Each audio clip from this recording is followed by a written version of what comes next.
Hi friends, good morning. Welcome back to my channel Blooms and Creeper.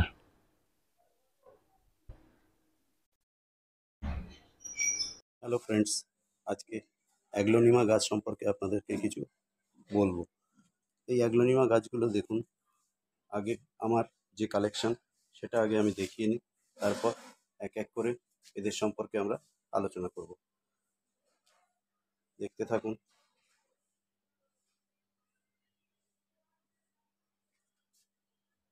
এই aglaonema গাছ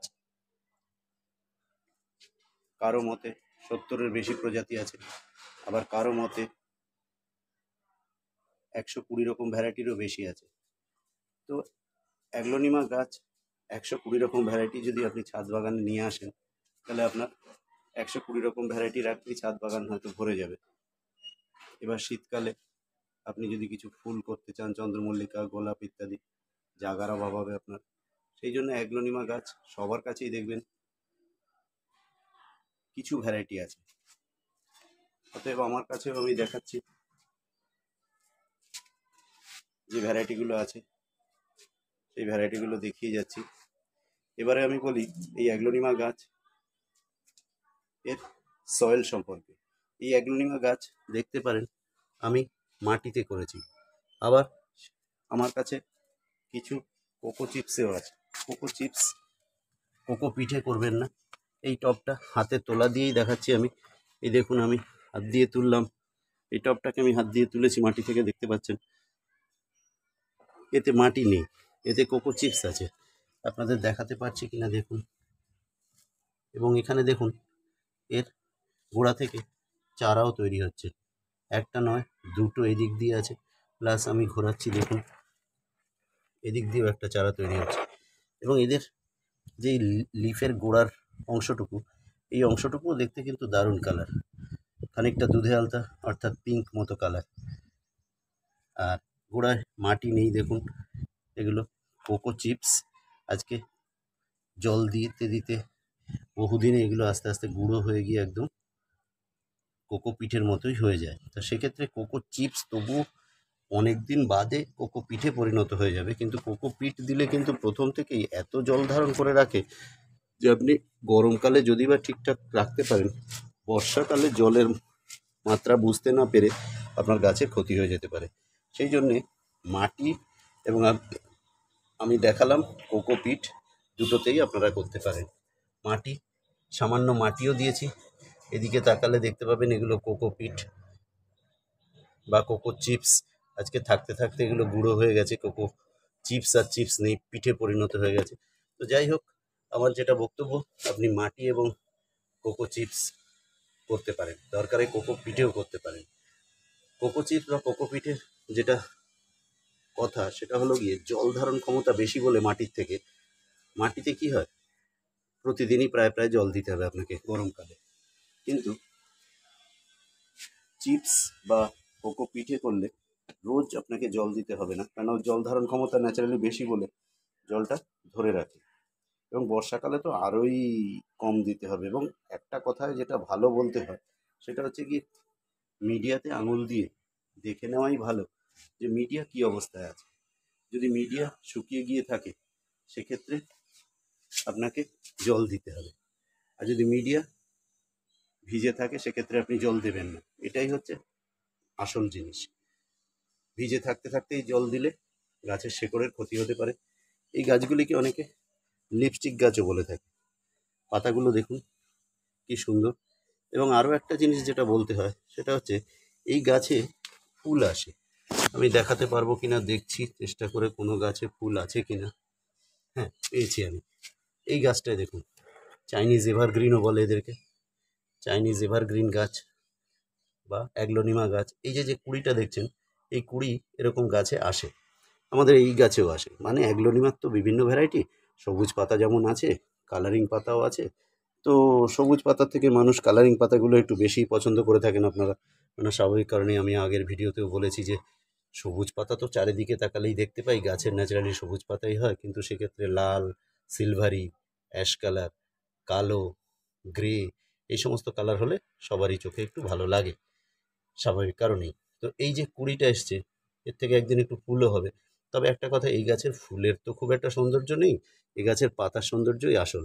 তো এবার এই ফুলটা যদি আপনি রেখে দেন, না ভেঙে বা কাঁচি দিয়ে কেটেও দিতে পারেন, আমি হাত দিয়ে নখ দিয়ে আস্তে করে এটা ভেঙে দিলাম।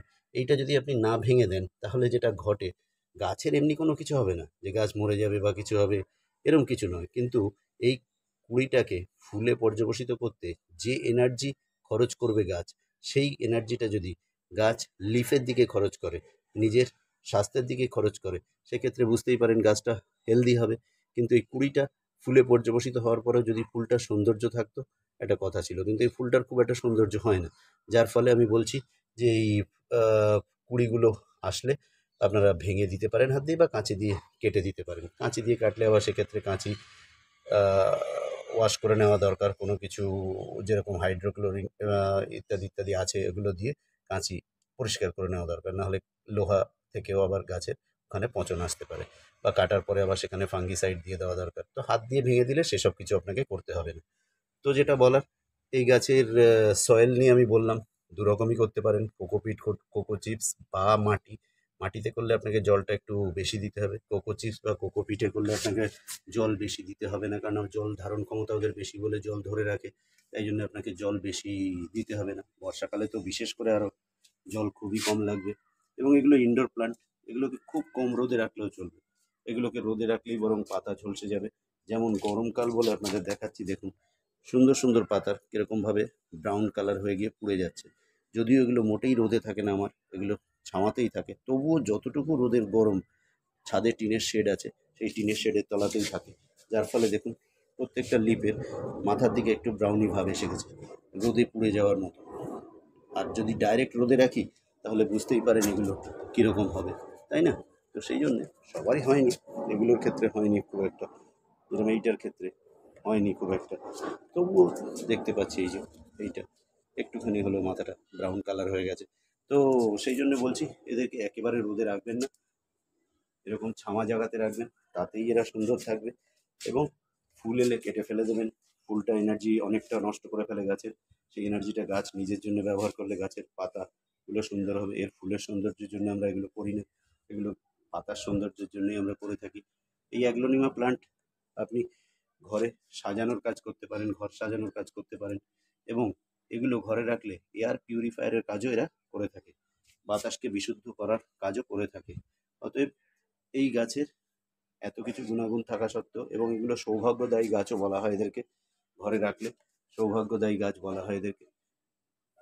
এবার বিশ্বাস অবিশ্বাস প্রত্যেকের নিজের ব্যাপার। এই গাছের যত্ন বিশেষ করতেই হয় না বললে চলে, শুধু জলটা খেয়াল মতো দেখে দিতে হবে, খেয়াল করে আর কি। এই গাছটা আপনাদের ঘুরিয়ে ঘুরিয়ে দেখাচ্ছি, দারুণ সুন্দর গাছ।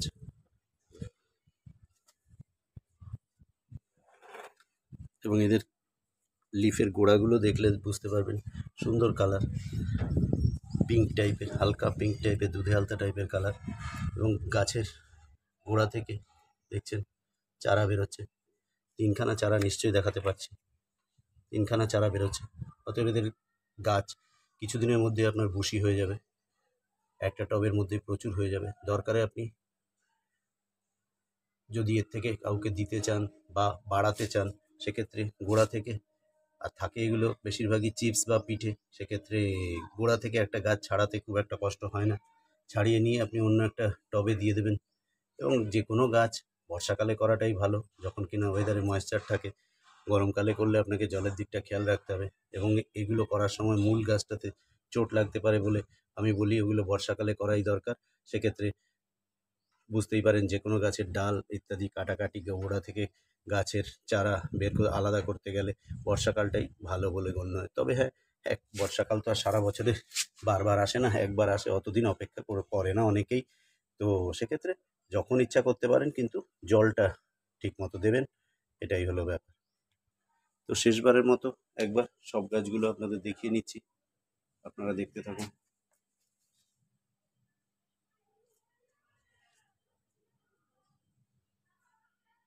2 নম্বর গাছ, 3 নম্বর গাছ, 4 নম্বর গাছ, 5 নম্বর, 6 নম্বর, দেখুন কি সুন্দর গোল্ডেন কালার।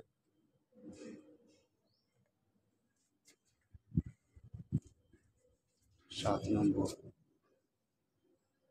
চাইনিজ এভারগ্রিন গাছ বা এগ্লোনিমা গাছ। 7 নম্বর, 8 নম্বর, 9 নম্বর গাছ। এই গাছটিও দারুণ, দেখুন। 10 নম্বর, 11 নম্বর গাছ।